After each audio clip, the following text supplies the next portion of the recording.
think it would be easy, but no, it is entirely nonsensical.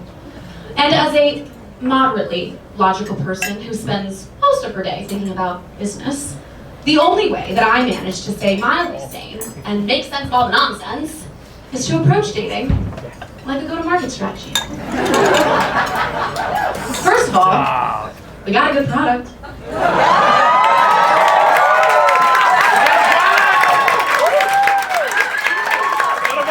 We spent years in development, and we have some soft indications of interest from the market. But now we gotta sell. There's a lot of pressure in sales. I'm getting more tenured, market headwinds are strong, and I have got the board breathing down my neck.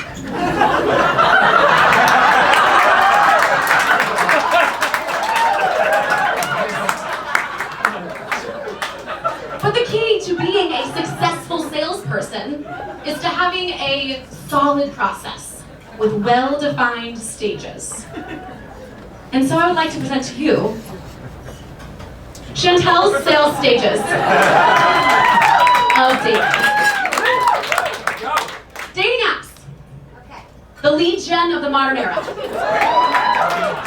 And the modern era is ass backwards. If a guy comes up to me at a bar, you know, the old-fashioned way, and asks me how I'm doing, my response looks something like this. I'm sorry, can I help you? But if a guy sends me a virtual rose on Hinge, oh my god. He must really like me. Let's do this.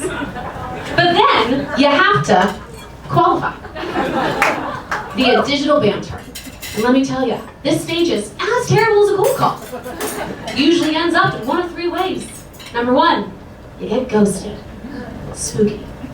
Number two, you end up in an infinite pen pal loop, where you just keep asking the other person how their weekend was until the end of time.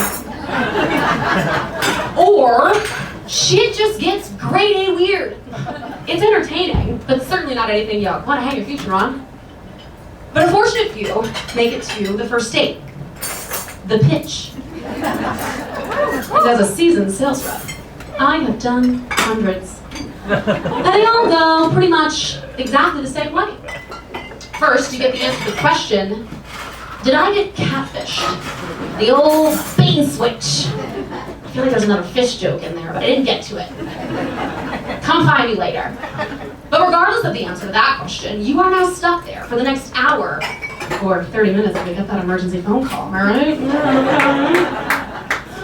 And then, you get the answer to the question every girl has dreamed of her entire life. Will he pop? A question. Not one question. Will he ask me anything about me? My life? Okay, great. And the rare few gems that do ask questions, listen. I know the features and functionality they won't talk about. Oh my god, you're an 80s cover band? Do you guys do like Journey? Wait. You're from Vegas?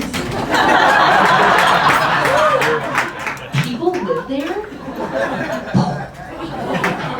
And because clearly they are masters of due diligence, they asked me about my job. In which case, the joke is on them, because then I spend the next 30 minutes, at least, talking about cancer. And not the astrological sign. So if the cancer talk wasn't weird enough, then the check comes. And this is when my performance becomes Oscar-worthy. As I perform The Reach. You all know it. You've all seen it. You've all done it. But I have mastered it. I did not spend years going to theater camp. Not to master the nuances of the following. First, you got the neck extension. It's a move that says, I am both aware of, yet surprised by, the appearance of this piece of paper.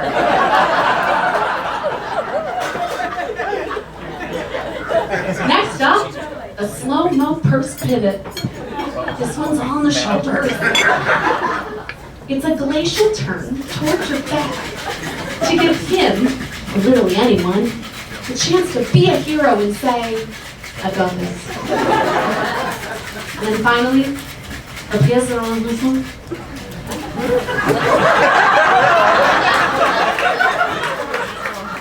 The gas.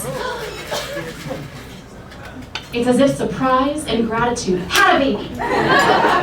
Because you know what years doing theater did not prepare me for? The grab. They don't teach that to actors. It's just not practical. So you make it to the first date, and you are now in the demo phase. As in, what are you going to demonstrate to me? And there's a lot to learn in this phase, including, but not limited to, what the fuck do you mean when you text me the letter K? Are you unable to provide me with the O? If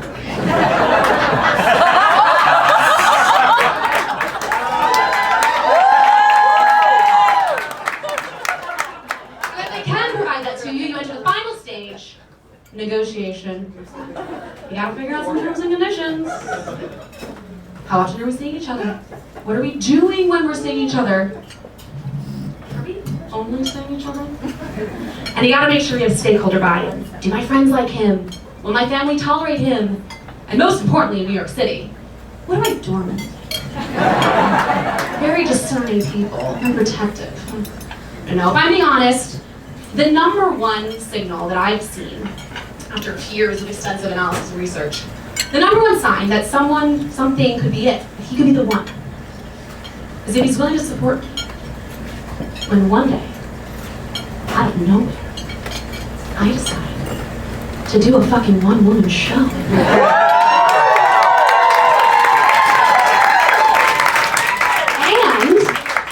And if he is okay, eventually becoming the subject of one.